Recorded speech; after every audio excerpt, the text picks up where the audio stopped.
जय श्री कृष्णा।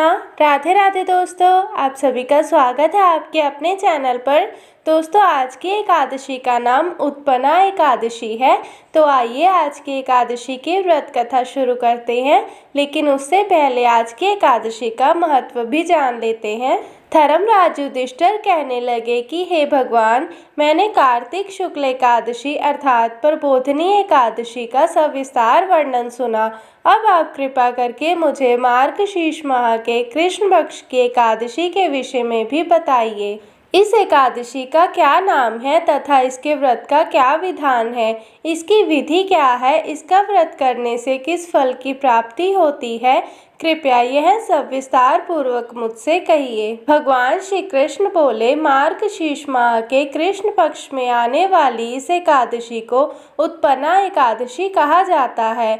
यह व्रत कई तीर्थ में स्नान करके भगवान के दर्शन करने से जो फल प्राप्त होता है, उसके बराबर इसका पुण्य मिलता है।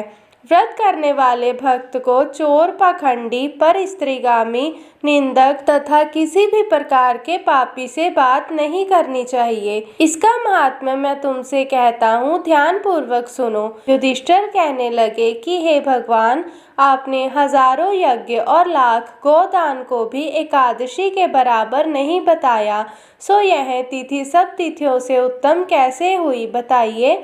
भगवान कहने लगे, हे युधिष्ठिर, सतयुग में मूर नाम एक दैत्य उत्पन्न हुआ।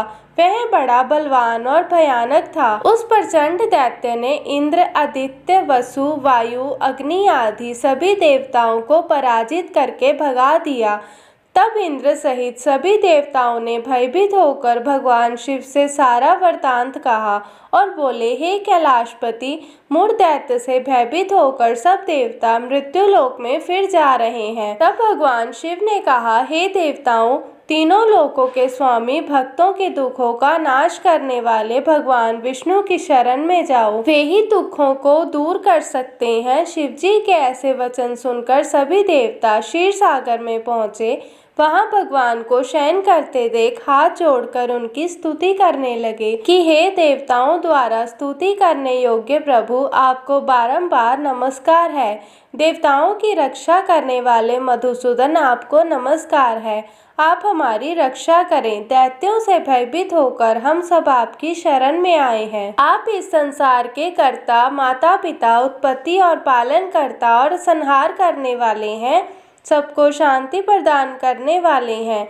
आकाश और पाताल भी आप ही हैं। सबके पितामह ब्रह्म, सूर्य, चंद्र, अग्नि, सामग्री, होम, आहुति, मंत्र, तंत्र, जप, यजमान, यज्ञ, कर्म करता, भोक्ता भी आप ही हैं।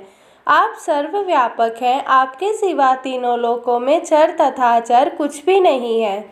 हे भगवान, दैत्यों ने हमको जीतकर स्वर्ग से भ्रष्ट कर दिया है और हम सब देवता इधर उधर भागे फिर रहे हैं। आप उन देवताओं से हम सब की रक्षा करें।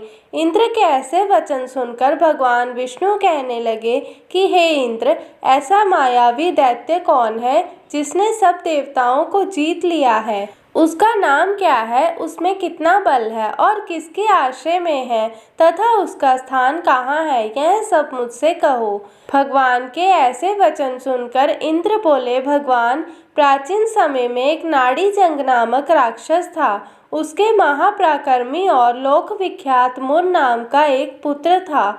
उसकी चंद्रावती नाम की नगरी थी। उसी ने सब देवताओं को स्वर्ग से निकालकर वहां अपना अधिकार जमा लिया है। उसने इंद्र, अग्नि, वरुण, यम, वायु, ईश, चंद्रमा आदि सबके स्थान पर अधिकार कर लिया है।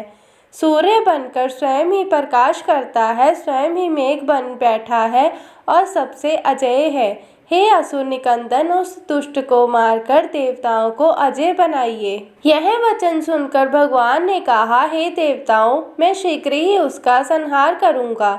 तुम चंद्रावती नगरी जाओ। इस प्रकार कहकर भगवान सहित सभी देवताओं ने चंद्रावती नगरी की ओर प्रस्थान किया। उस समय जब दैत्य मूर सेना सहित युद्ध भूमि में गरज रहा था, उसकी भयानक गर्जना सुनकर सभी दैत्य भय के मारे चारों दिशाओं में भागने लगे। जब स्वयं भगवान रणभूमि में आए तो दैत्य उन पर भी अस्त्र शस्त्र आयुध लेकर दौड़े। भगवान ने उन्हें सर्प के समान अपने बाणों से बींध डाला। बहुत से दैत्य मारे गए, केवल मुर बचा रहा। वह अविचल भाव से भगवान के साथ युद्ध करता रहा। भगवान जो भी तीक्ष्ण बाण चलाते वह उसके लिए पुष्प सिद्ध होते। उसका शरीर छिन्न भिन्न हो गया, किंतु लगातार युद्ध करता रहा। दोनों के बीच मल्ल युद्ध भी हुआ। 10,000 वर्ष तक उनका युद्ध चलता रहा, किंतु मुर नहीं मरा। थक हार कर भगवान बद्रिका आश्रम चले गए। वहाँ हेमवती नामक एक सुंदर गुफा थी। उसमें विश्राम करने के लिए भगवान उसके अंदर प्रवेश कर गए। यह गुफा 12 योजन लंबी थी और उसका एक ही द्वार था। भगवान विष्णु वहाँ योग निद्रा की गोद में सो गए। मुर भी पीछे पीछे आ गया और भगवान को सोया देखकर मारने को उद्यत हुआ। तभी भगवान के शरीर से उज्जवल कांतिमय रूप वाली देवी प्रकट हुई। देवी ने राक्षस मुर को ललकारा, युद्ध किया और उसे तत्काल मौत के घाट उतार दिया। श्री हरि जब योग निद्रा की गोद से उठे तो सब बातों को जानकर उस देवी से कहा कि आपका जन्म एकादशी के दिन हुआ है।